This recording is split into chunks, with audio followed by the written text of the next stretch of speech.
Muy buena gente, bienvenidos a un nuevo episodio de En otras palabras. Nos volvemos a encontrar para charlar un poquito de la economía argentina, para ver qué nos trajo esta semana, para mezclar un poco con la semana anterior. Tenemos datos de actividad económica, tenemos el monitoreo del programa de acumulación de reservas del Banco Central, que está siendo muy importante y está siendo, en mi opinión, fundamental para la baja del riesgo país, que tenemos noticias en ese sentido. Tenemos el caso de Ecuador, que con un riesgo país similar a la Argentina salió a los mercados internacionales. Vamos a hablar un poco de eso. Y también un poquito de cosas mixtas, como por ejemplo la licitación del Tesoro. Varias cosas que hicieron y armaron lo que fue la Semana Económica de Argentina, ya entrando en febrero y ya entrando en cómo se va a correr la discusión, porque vamos a tener un poquito del tema de la cosecha, un poquito de la liquidación de dólares del sector agroindustrial, se podría decir, por una cuestión estacional, y quizá para ese lado vaya la conversación el día de mañana, pero bueno, eso vamos a tratarlo el día de mañana justamente. Para el episodio de hoy vamos a arrancar con lo que fue el dato del estimador mensual de actividad económica. Recuerden que el INDEC tiene este indicador que va con un poco de delay, pero que nos sirve para entender la dinámica de cómo están comportándose los diferentes sectores de nuestro país, por así decirlo. El dato duro dice que la variación año contra año, si yo agarro noviembre del año pasado y lo comparo con noviembre de este año, es de una caída del 0,3%, que en esencia quizá no parezca tanto porque veníamos de como 14 meses de datos interanuales positivos, es decir que los meses iban creciendo comparándose con su año anterior, y te daba la pauta de que por lo menos la gran mayoría de sectores estaban creciendo comparativamente, lo cual es bueno. También tenés la variación desestacionalizada, donde vos agarrás mes contra mes, le sacás el efecto estacional. Por ejemplo, ¿cuál sería un efecto estacional? Y en marzo va a ser la gran mayoría de las compras para la escuela, por ejemplo. Si sos un padre que tiene varios hijos que van a la escuela, los gastos grandes del colegio lo haces en marzo, porque compras todos los útiles, todas estas cuestiones. Las cuotas a lo mejor se actualizan en esa época del año. Entonces, si vos sacás ese efecto estacional de ciertos factores de la actividad económica, te permite hacer un monitoreo mes a mes. Bien, la variación desestacionalizada también dio una caída del 0,3%. O sea, si yo agarro noviembre y lo comparo con octubre, da una caída del 0,3%, que no es menor. Yo siempre le hablo a ustedes de que el gran hito que marcó este año fue las elecciones de medio término. Y si las elecciones de medio término ya para octubre habían pasado, que noviembre todavía no dé señales de recuperación, es un poco alarmante. Y ahora vamos a ver cuáles son los principales sectores que se vieron más caídos, pero también vamos a ver los positivos y los negativos. Todo abarca y todo hace para este indicador. Tengan en cuenta una cosa, esto es un indicador estadístico. Por ende vamos a ver que hay ganadores y perdedores y quizás vos estés del lado ganador y no del lado perdedor. Pero el lado perdedor a veces pesa más que el lado ganador.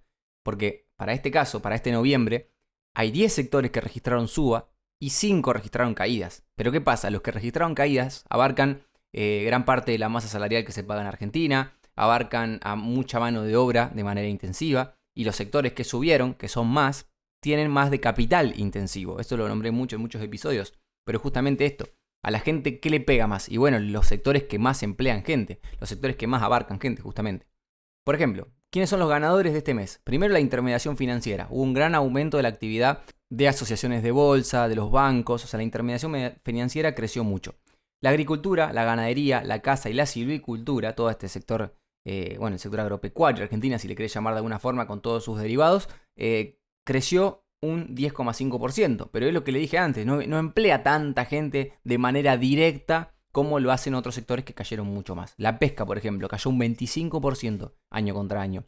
La industria manufacturera, y acá entran los pesos pesados, 8,2% en noviembre, que es realmente una locura. Se hace una caída muy pronunciada que de mantenerse a lo largo del tiempo sería preocupante, eso no lo vamos a negar. También el comercio, mayorista, minorista y reparaciones, como lo llama el INDEC, cayó un 6,4%. Esto es alarmante.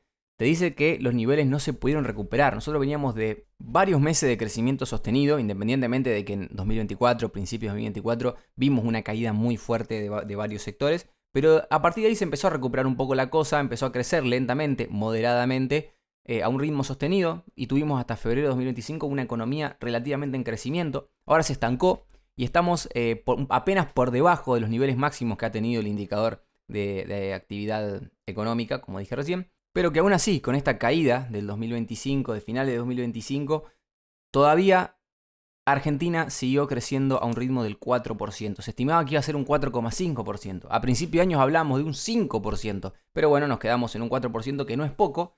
Pero bueno, ustedes también me sabrán decir, es lo que digo siempre, de que hay sectores que no se ve ese recupero de actividad del 5% y obviamente esto es normal. ¿Por qué? Porque ahora vamos a ver, como dije recién, de que hay sectores como el comercio, como la industria, que caen y caen un poco y ya te tiran abajo todo el índice por una cuestión normal. Entonces, por más que el índice crezca, capaz que hay sectores que están tirando para abajo.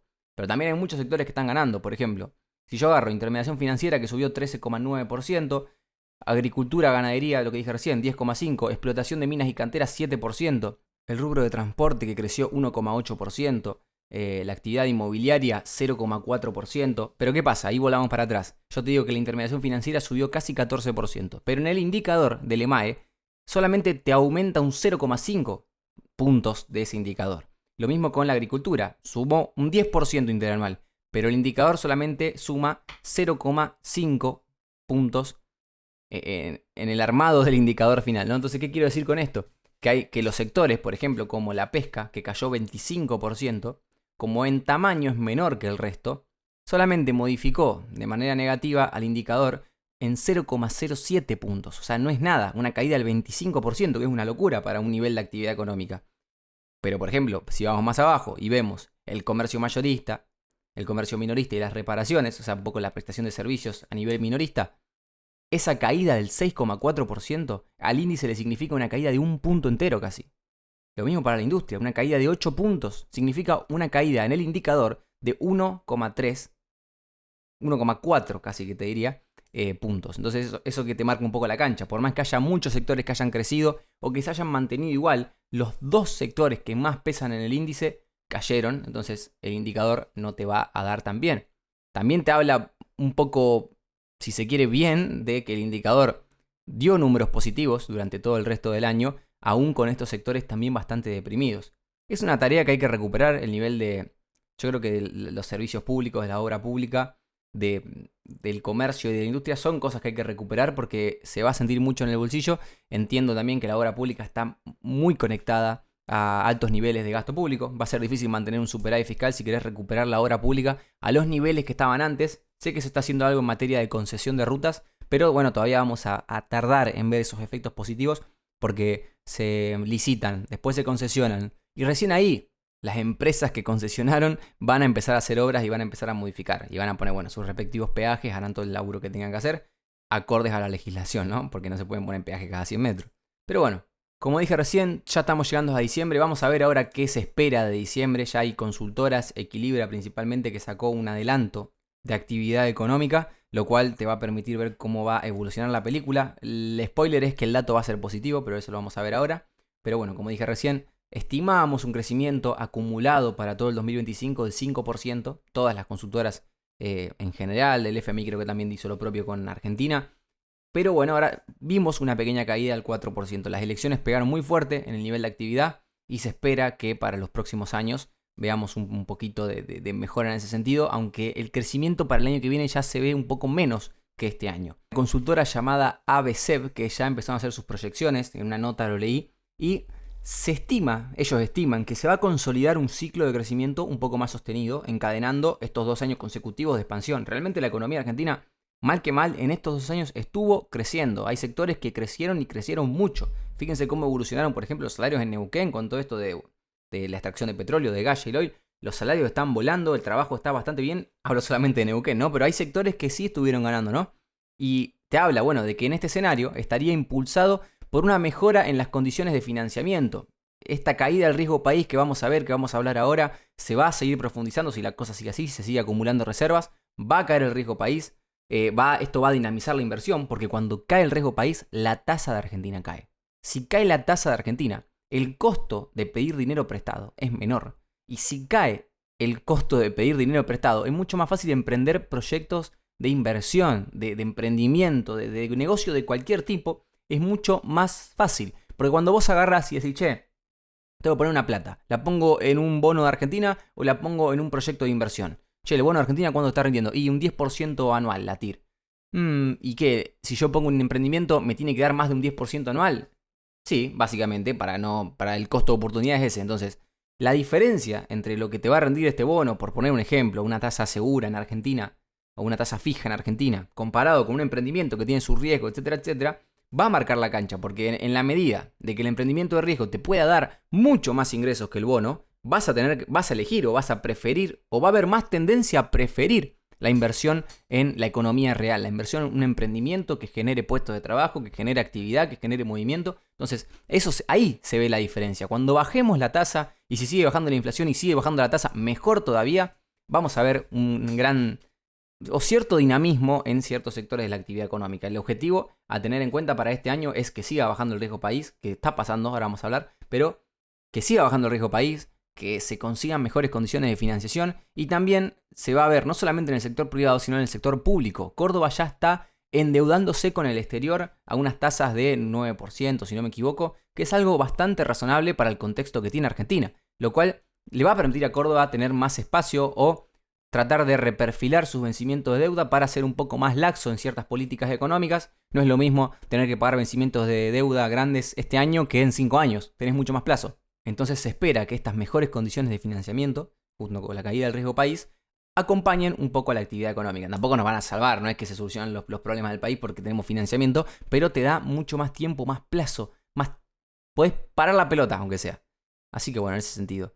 Y también se va a especular un poco con una normalización del esquema monetario, ¿no? Que permitiría retomar el crecimiento del crédito con un impacto positivo sobre el consumo. Hablan de esta consultora. Ahí, bueno, la relación entre la normalización del esquema monetario te habla de que haya un poco más de previsibilidad, de que el esquema monetario, bueno, esto es cuestión de las tasas de interés, va un poco en línea con lo que dije recién, tener tasas más razonables, más estables. Hoy en Argentina teníamos, como supo haber ciertos aprietes monetarios por parte del gobierno para contener el dólar, para tratar de jugar con ciertas variables, el tema de los encajes, todo colaboró para que haya mucha volatilidad de tasas. Aún saliendo de la elección de medio término vimos tasas realmente altas en ciertos días, hasta 100%, 80% de la tasa de caución en el sector privado, lo cual, bueno, te marca un poco la cancha de que no, hay que mejorar un poquito el tema de la política monetaria. No sé si mejorar, no es una cuestión de mejorar o empeorar, sino de darle un poco más de previsibilidad a la gente que está invirtiendo y que realmente es afectada por esa tasa. Un tipo que tiene que adelantar un sueldo, un tipo que tiene que pedir adelanto de documentos, de cheques, por el motivo que sea, que va al banco y dice, che, la tasa ¿cuánto está para adelantar un cheque? 80%, me matá, flaquito. La tengo que cobrar en un mes, la cobro ahora, me dan la mitad. No tiene sentido. Lo que siguen viendo esta consultora también es la heterogeneidad sectorial, o sea, hay sectores que van a ser ganadores, los sectores que de extracción primaria, de extracción de recursos naturales, van a ser los más beneficiados otra vez. Se espera más inversión, se espera que para el 2030 Argentina exporte una locura de gas y petróleo, así que en ese sentido, bueno, van a los sectores de la minería, la energía, el agro, otra vez la intermediación financiera, es la realidad, van a ser los grandes ganadores y tampoco hay tantos más. Afirma que será una expansión de la actividad menor que la prevista en el presupuesto, no me acuerdo cuánto habían dicho en el presupuesto, pero no importa, incluso menos de lo que prevé el mercado. En esta consultora estiman que el crecimiento va a ser 2,5% en el mejor de los casos. Es un poco negativo, pero bueno, hay que ver, porque si el crecimiento se da por el lado de la industria, del comercio, y no tanto por estos sectores, quizá ese crecimiento del 2% impacte bastante en nuestra realidad, en nuestro bolsillo. Y bueno, realmente también, ojo, si el agro le va bien, yo vivo en Santa Fe, estamos todos contentos, es la realidad. Si el crecimiento se ve en el agro, vamos a estar todos contentos de este lado. Sé que hay datos, ahora los vamos a ver, de la campaña de trigo que viene muy bien y que está un poco salvando el último mes de la economía del 2025 para el dato de actividad económica. Así que ahora lo vamos a ver un poquito cuál es el panorama para la cosecha y qué impacto va a tener en la actividad o en el dato de actividad del próximo mes de diciembre. Y ahora por eso digo que en Santa Fe vamos a estar contentos, porque Santa Fe va a ser la candidata para el mejor rinde de trigo según la Bolsa de Comercio de Rosario. Yo no soy mucho del campo, no se enojen si hay alguno que me está escuchando acá y dice no, porque hablaste mal de no sé qué. Yo le voy a decir por arriba, como me lo trae la Bolsa de Comercio de Rosario, yo se lo ocupo a ustedes y que ustedes hagan lo que quieran con esa información. Pero bueno, el gran protagonista de este mes de diciembre, que es una cuestión estacional, por una cuestión obvia de que generalmente ahora empieza la cosecha de trigo, si no me equivoco, como digo, no me maten si estoy hablando mal, pero como arranca ahora ya se empiezan a ver los principales movimientos en materia de actividad económica, y cuando digo arrancan ahora, digo arrancaron en diciembre, porque yo estoy hablando de los datos de diciembre, pero me olvido que estoy hablando casi en febrero. Yo hablo de que en diciembre, un poquito de enero, también se ven los principales movimientos en la campaña de trigo y están empezando a salir los principales datos de que la cosecha vino muy bien. O sea, realmente los datos del trigo están asombrando a propios y ajenos y están marcando récord en todos los sectores básicamente. En superficie sembrada, por ejemplo, alcanzó las 7,17 millones de hectáreas, superando el récord previo a la campaña 2001-2002. Aparte, fíjense de qué época estamos hablando, fíjense cuánto nos fuimos para atrás para ver a dónde estaba el récord de la campaña de trigo. Rendimientos excepcionales, el rinde promedio nacional subió de 37,7 quintales por hectárea a 41 quintales por hectárea. Es una locura para hablar de un promedio nacional entre noviembre y diciembre. Y tenemos, por ejemplo, los datos. Santa Fe, el rinde estimado, que es un poco lo estimado, un poco lo que... recuerden que este informe es de diciembre, entonces capaz que esto ya se dio y estoy errado con los datos, pero se estimaba que rinda, que rinda 47 quintales por hectárea en Santa Fe, 43 en Buenos Aires, 42 en Entre Ríos y 39,6 en Córdoba. Recuerden que siempre depende de los sectores, depende de muchas cosas, depende de cada lote, pero eso, que suban los promedios de las estimaciones, que suba todo en general, te da el indicio de que va a haber mayor cantidad de gente que le fue mejor si eligieron sembrar trigo que otras veces en otros momentos de la historia. También, bueno, la soja y el maíz vienen bien. Yo no lo voy a decir mucho esto porque no presentaron tantas sorpresas como el trigo. Pero bueno, el avance de la siembra de la soja, por ejemplo, se encuentra a un 64% a nivel nacional. Ya para estas épocas del año ya debe estar cerca del 100%, porque repito, esto es de diciembre. Pero bueno, también se ven datos bastante contundentes y bastante, por lo menos, constantes, que no es poco cuando hablamos de cosecha, no es poco cuando hablamos del agro. ¿Y por qué es importante todo esto que estoy nombrando del agro y toda esta cuestión? Porque ya hay consultoras que tomaron este dato de la cosecha y ya hicieron el adelanto del estimador mensual de actividad económica. O sea, se adelantan al dato que va a sacar el INDEC dentro de poco, acerca del mes de diciembre, para ver cómo cambió, qué se espera. Y lo bueno es que medio como que salva el año el agro. Se espera un aumento del 1% interanual, una locura. O sea, veniendo del 0,3 de caída, subir de golpe al 1% de subida, estamos arriba 1,3 puntos. Y también una suba de 0,3% desestacionalizada mes contra mes. ¿Qué quiero decir? Que si comparamos noviembre con lo que va a ser diciembre, va a dar una suba del 0,3%. Y si comparo diciembre con diciembre del año pasado, va a dar un aumento del 1% interanual. Lo que va a pasar, o lo que estiman desde la consultora Equilibra, que es donde estoy sacando este anticipo del estimador mensual de actividad económica, es que la economía, si fuera sin el agro, que es un poco raro sacar al agro de la ecuación porque te da mucho una cuestión de rebote, una cuestión de la economía indirecta, donde vos, gracias al agro, trabaja el gomero, trabaja el tipo de la estación de servicio, trabaja un montón de gente de reparación, talleres. O sea, es difícil sacar al agro de la ecuación. Pero si lo sacáramos, el mes de noviembre, que hubiera caído cerca del 1%, hoy en diciembre también caería cerca del 1%, obviamente interanual. Pero como aparece el agro, como aparece este gran resultado del agro que va a emparejar un poco la ecuación, le suma 2 puntos al índice, 2 puntos al indicador, que termina siendo que en la suma y la resta de ese 1% que nombré antes. O sea, el agro empujaría un 2% el estimador mensual de actividad económica al mes de diciembre. Vamos a ver qué recopila el INDEC. Siempre también recuerden que el EMAE por ahí sale un mes y hay que esperar 2 meses para que ciertos datos del mes anterior se acomoden. Entonces eso también pasa por ahí, que se van modificando los datos con el paso del tiempo. No digo que sea mentira, sino que tener todos los meses datos de todos los sectores económicos no es fácil. Entonces vamos a ver un poco cómo se van acomodando los números. Pero la tendencia es esa, o sea, que el gran protagonista de este diciembre, de lo que fue diciembre de 2025, es la gran campaña del trigo. Y con eso cerramos un poco de lo que es la actividad económica, para dónde se está perfilando el país y para cuáles son los sectores que van a ganar y que van a perder en este 2026. Así que vamos a movernos ahora a la parte más financiera, a la parte de qué está pasando con las reservas, con la acumulación de dólares, con la licitación de deuda del Tesoro, que va a ser muy importante. Y obvio lo que marca la cancha para después que cambie el precio del dólar, la tasa de interés, cosas que son cruciales para la tapa de los diarios principalmente. Así que vamos a meterle un poco de eso. Vamos a retomar la película por donde la dejamos. Dijimos que había un central que iba a empezar a comprar reservas, a acumular lentamente. Dijimos esto de que iba a ser el 5% del volumen operado. Después nos dimos cuenta que es un poquito más de eso. O quizás después nos demos cuenta de que hay días que no va a comprar y en el promedio general de todas las ruedas va a dar 5%. Bueno, son unos animales y calculan todo eso a la perfección.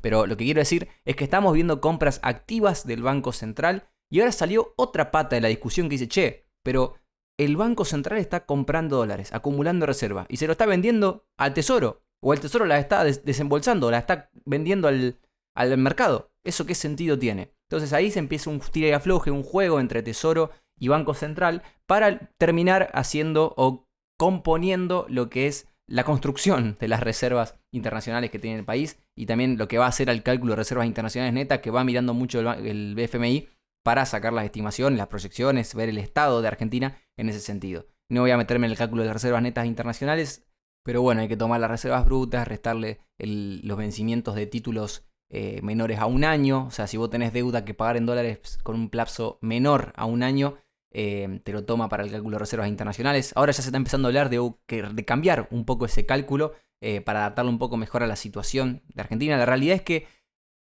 la gran mayoría de consultoras no mira las reservas internacionales como las mira el FMI, pero bueno, el FMI las calcula de cierta forma y hay que respetarlo porque ellos no son los que nos prestaron la plata, así que mucho más para hacer no hay.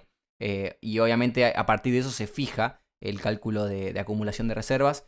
La meta de acumulación de reservas que Argentina, ya adelanto, no va a llegar a cumplir. Si bien está acumulando a un ritmo bastante interesante, es imposible, técnicamente imposible, que lleguen a acumular todo lo que le pide. Creo que tenemos que juntar como 14.000 millones en un lapso de tiempo realmente corto. O sea, faltan unos meses o no sé, realmente muy poco tiempo para que venga la próxima revisión de metas del FMI. No solamente se revisan las reservas, sino que se revisan otros factores. Eso capaz que está todo cumplido, pero bueno, lo que se hace en ese caso se pide un waiver, que es como un perdóname, che, yo sé que soy un bardo y no te junté las reservas que me pediste, pero bueno, déjamela pasar que te vengo cumpliendo todo lo otro. Eso básicamente va a ser la conversación entre el señor Caputo y su gente y Kristalina Georgieva, la número 1 del FMI, y su gente, básicamente. Esa va a ser toda la conversación.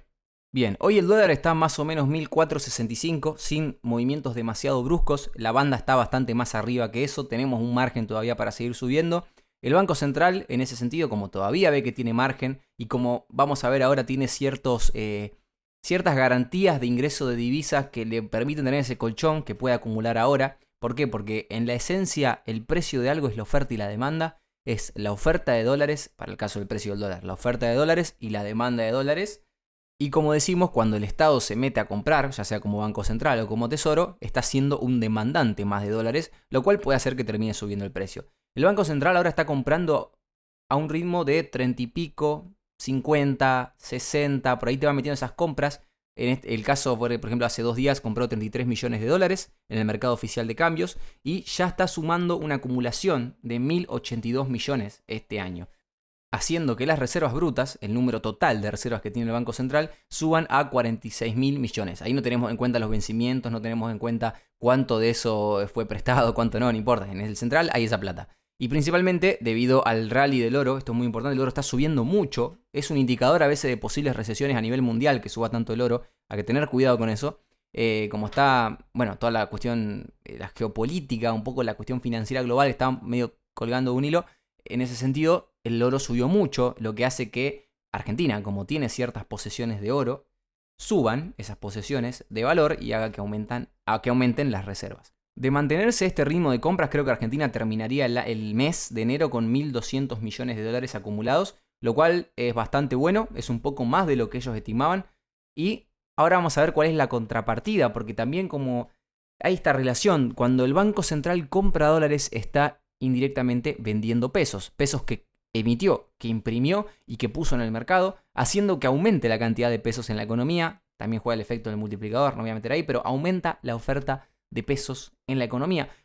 Pero lo que se vio ayer en la licitación de la Secretaría de Finanzas, proceso que ya hemos explicado más de una vez en este podcast, no los quiero marear, pero tampoco quiero que pierdan la explicación completa como se la merecen, ¿no? Pero piensen que el Tesoro cada 15 días más o menos licita, pide dinero prestado. O sea, le vencen ciertos títulos, caps, bonos que vencen y los tienen que renovar o ver si los paga en efectivo. Si el Tesoro los paga en efectivo, va a poner dinero en la calle. ¿Por qué? Porque está agarrando plata de su cuenta para ponerlo en la calle, de pagarle a los privados que le habían prestado plata en algún momento. Pero lo que hizo en este caso fue rolear el 124% de la deuda. ¿Cómo roleas más del 100% de lo que te deben? Y tomás más deuda todavía. O sea, si yo, por ejemplo, a la gente que le vencían ciertos títulos, se la roleo, se la cambio, no es la traducción inmediata, pero se la cambio por un título que vence recién el mes que viene o dentro de 2 meses. Y encima de eso le sumo que no solamente lo hago con toda la gente que le tenía que devolver la plata, sino que lo hago con más gente o lo hago por más plata. Por ejemplo, Suponete que Argentina tenía vencimientos por 100 pesos. Vamos a hacerlo bien fácil y bien sencillo. 100 pesos. Y viene el gordo Macro y dice, che, yo no quiero que me pagues esos 100 pesos, te ofrezco renovar esa deuda y vos el mes que viene me pagás 101. Perfecto, ahí se calcula la tasa de interés, todo el quilombo. Y el Tesoro le dice, che, pero yo en vez de 101 estoy para tomarte 120. Y ahí, en ese intercambio, lo que termina siendo el Banco Macro, que antes tenía prestado 100, ahora tiene prestado 120. El Tesoro, que tenía que pagar 100, terminó tomando más deuda por 120. Esto no sé si...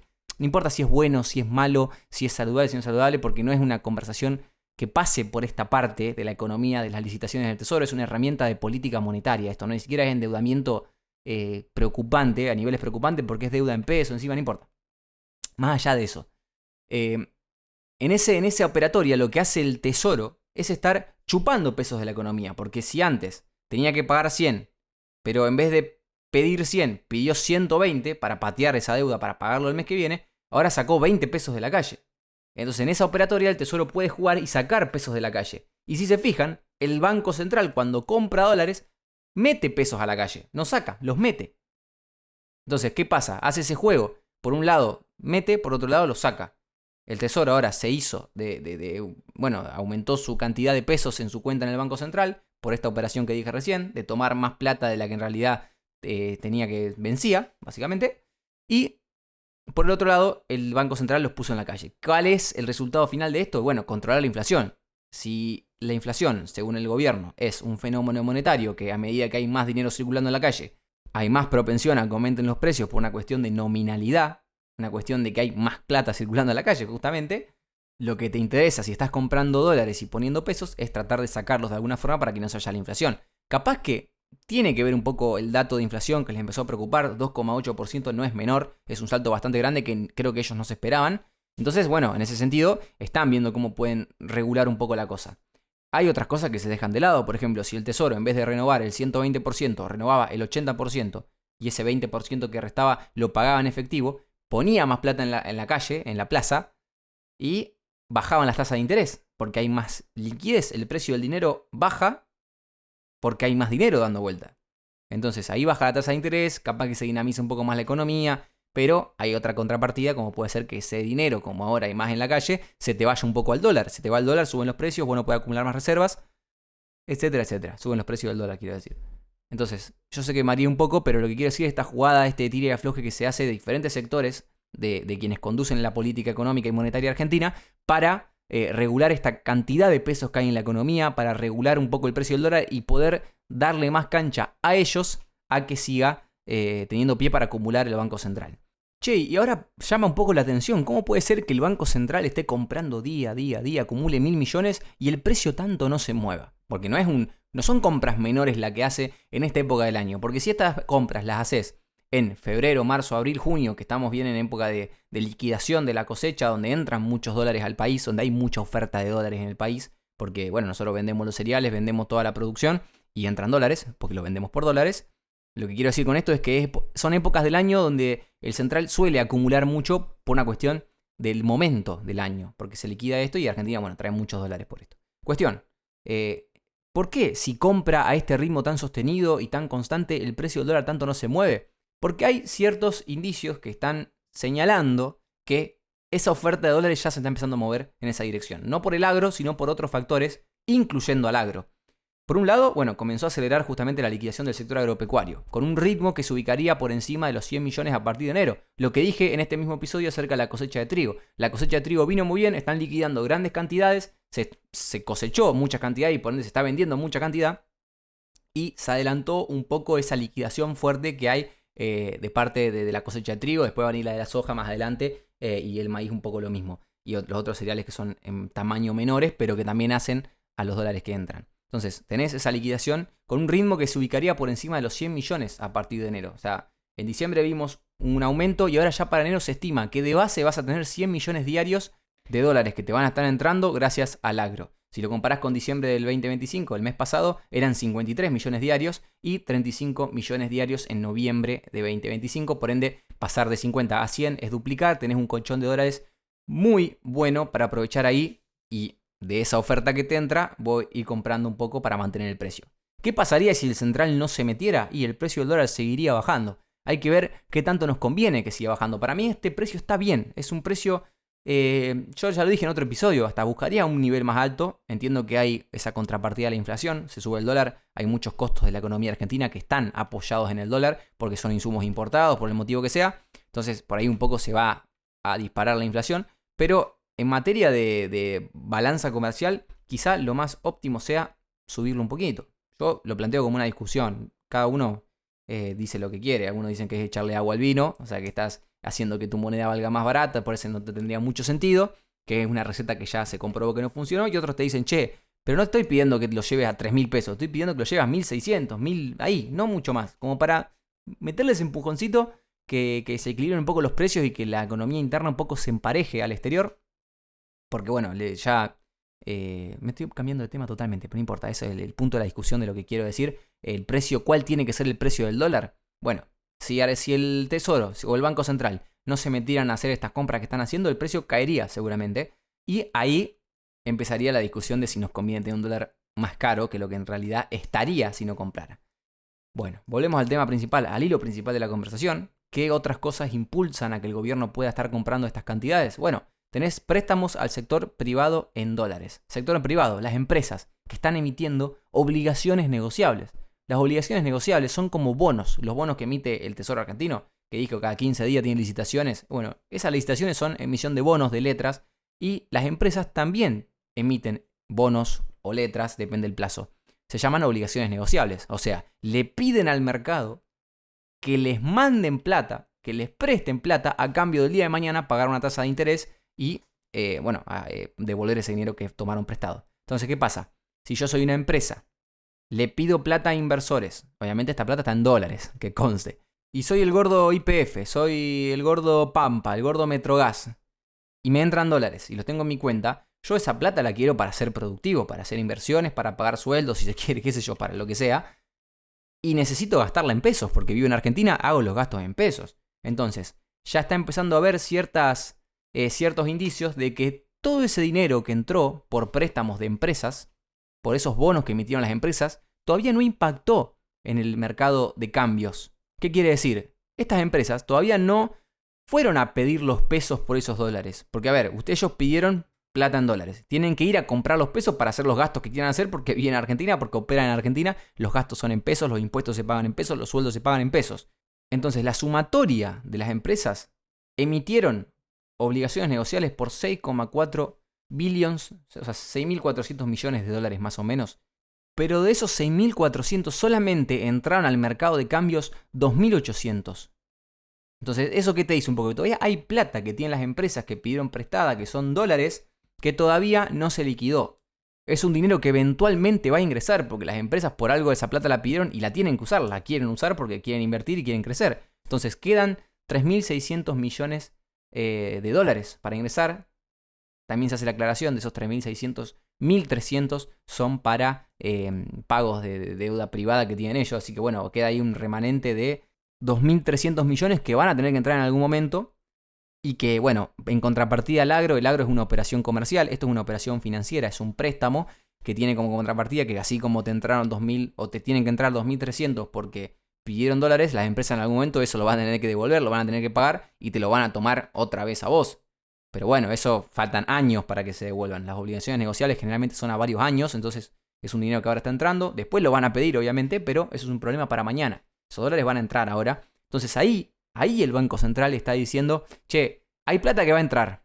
Durante enero hay plata que va a entrar, hay dólares que van a entrar. Yo me tengo que meter y acumular lo más que pueda ahora que tengo este ingreso, porque capaz que en otro momento del año no lo tengo. Capaz que vemos a partir de julio, de agosto, que frenan estas compras. O cambia el esquema, o cambia el programa, o se empiezan a hacer otras maniobras. Y bueno, cambia el programa. También esta acumulación de reservas va a cambiar o va a tener menos necesidad si se concreta la baja del riesgo país y Argentina puede salir a pedir plata a los mercados internacionales. Si vos bajás el riesgo país, ahora estamos en 480 y pico, después leo bien el dato, pero estamos en 480 y pico. Si vos lo bajás a 400, a 300 y pico, o sea, sería una locura. Pero endeudarte te va a salir relativamente barato. Si endeudarte te sale relativamente barato para lo que es Argentina, en vez de pagar vos tus vencimientos de deuda que tenés ahora, este año, con plata que venís acumulando, la vas a pagar con plata que pedís prestada para dentro de más años. Entonces, es como hay una bola que se va quizá agrandando, quizá disminuyendo, pero una bola que se va pateando. Y eso es lo bueno, eso es lo bueno que tiene las finanzas, que podés pagar con plata que no es tuya directamente. Y así funciona el mundo, o sea, no estamos inventando nada nuevo. Pero bueno, eso es lo más importante, ¿no? Estas dos patas son la excusa que tiene el Banco Central para comprar reservas. Y ahora vamos a ver qué estuvo haciendo el Tesoro con esas reservas, porque obviamente piensen que Argentina tiene que pagar vencimientos. Les conté el episodio pasado o el anterior que Argentina para este año, para el año que viene, tiene un perfil de vencimientos de deuda bastante jodido. Creo que eran 20.000 millones que nos vencen. No, 20.000 millones. No importa, un número bastante complicado. Mes a mes vamos a ver que el Tesoro tiene que devolver préstamos. Eso son cuando yo digo paga vencimientos de deuda o tiene un perfil de vencimientos complicado, es eso, que el Tesoro tiene que devolver plata que en algún momento pidió prestada. Entonces, el perfil está complicado, ¿no? Porque, por ejemplo, de las compras que hizo el Central, a veces el Tesoro se las pide. ¿Qué hace? Che, yo tengo pesos, vos tenés dólares, me das los dólares y yo te doy los pesos y lo uso para pagar las deudas que tomé. ¿Me haces ese favorcito? Funciona así, básicamente. Entonces, desde que el Central inició las compras, el Tesoro se movió del mercado, y en su lugar comenzó a comprar divisas al Banco Central. El 7 de enero, por ejemplo, compró 2.300 millones para el pago de cupones. Recuerden los pagos de los bonos que había que pagar, eso ya se habló con todo el repo esto que hablamos en su momento. El 14 de enero y 20 de enero, otros 158 y 279 millones. O sea, todo lo que venía comprando el Central se lo fue vaciando el Tesoro. También de cara a vencimientos con organismos internacionales, el Banco Interamericano de Desarrollo, el Banco Mundial, el propio FMI podría ser. Y también compraron otros 100 millones de dólares al Banco Central para vencimientos de esta próxima semana, esta semana que entró ahora, que ya lo pagaron esta semana, supongo. Y para la semana que viene tenemos vencimientos de 850 millones. Fíjense cómo esos 1.000 millones que hablé al principio que acumuló el Banco Central ya se los va a vaciar todo el Tesoro. Pero bueno, de algún lado había que acumularlo. Eso es una cuestión lógica. Lo que acumuló el Central lo va a vaciar el Tesoro, pero estamos cumpliendo la deuda, estamos cumpliendo los vencimientos de deuda. Cuestión, eso es bueno para el día de mañana pedir más deuda. Ser cumplidores te ayuda a que el día de mañana te presten con normalidad.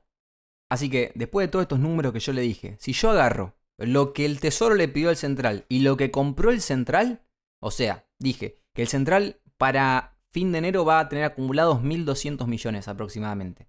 Y con todo esto que le fue pidiendo el Tesoro, la cuenta te da que para fin de mes, el neto, o sea, la diferencia entre lo que compró el Central y lo que le pidió el Tesoro al Central, va a ser de 400 millones más o menos, a ojo, redondeando, de diferencia positivos. O sea, Argentina en toda esta operatoria habría acumulado 400 millones netos.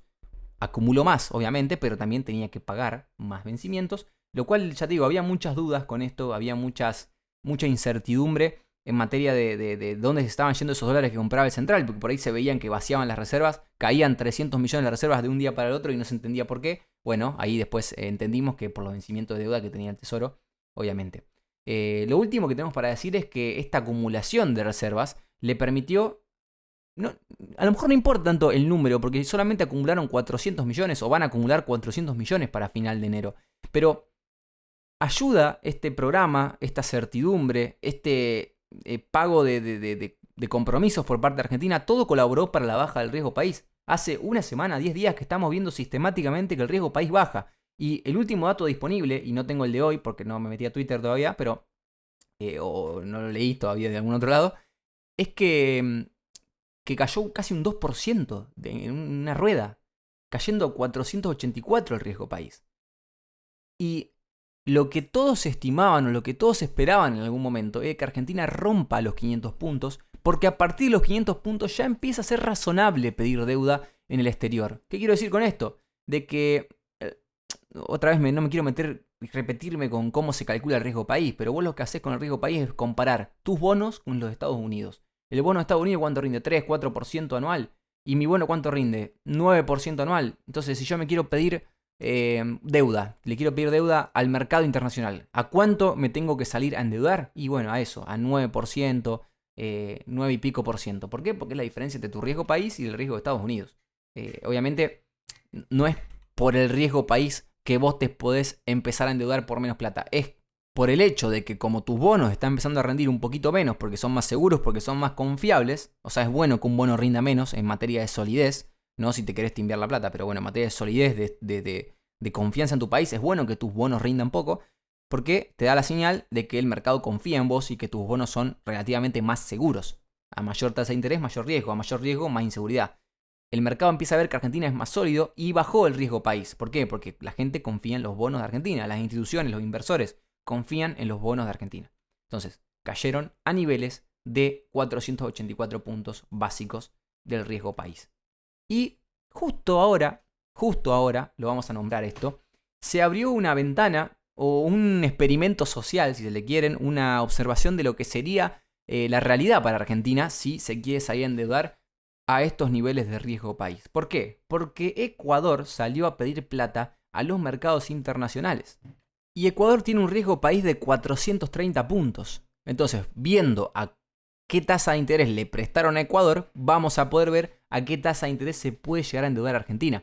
Hace poco Argentina ya volvió a los mercados internacionales. O sea, salió la noticia de que Argentina volvía, emitimos un bono para el año 2029, si no me equivoco, donde nos prestaron plata. Creo que era poca plata realmente, no era tan muy significativo, por eso tanto no se celebró o no es muy relevante, porque si bien volvimos a los mercados internacionales, volvimos con montos pequeños y a una tasa de interés realmente alta, para lo que esperaba Caputo, dicho por el propio Caputo, ¿no? Nos dieron una tasa un poco más alta, del 9%, cuando él esperaba una tasa más cercana al 9, 8, largo, ¿no? Entonces ahí cambia. Ecuador se endeudó con un riesgo país de 430 puntos hace un par de días. Se endeudó por 2,2 millones de dólares y 1,8, o sea, dos operaciones diferentes a plazos diferentes. O sea, más o menos 4.000 millones de dólares fueron lo que pidieron. Ojo, no es lo mismo para nosotros pedir 4.000 millones que para Ecuador. Ecuador tiene un PBI, entiendo, más chico que Argentina. Por ende, pedir 4.000 millones es algo más significativo para Ecuador que para nosotros. Entonces, quizá equivalentemente para Argentina sería pedir 6.000, 7.000 millones, más o menos. Que es un número bastante grande. No sé bien la diferencia entre el PBI de Ecuador y Argentina, no me pidan demasiado, pero bueno, obviamente es un PBI más chico.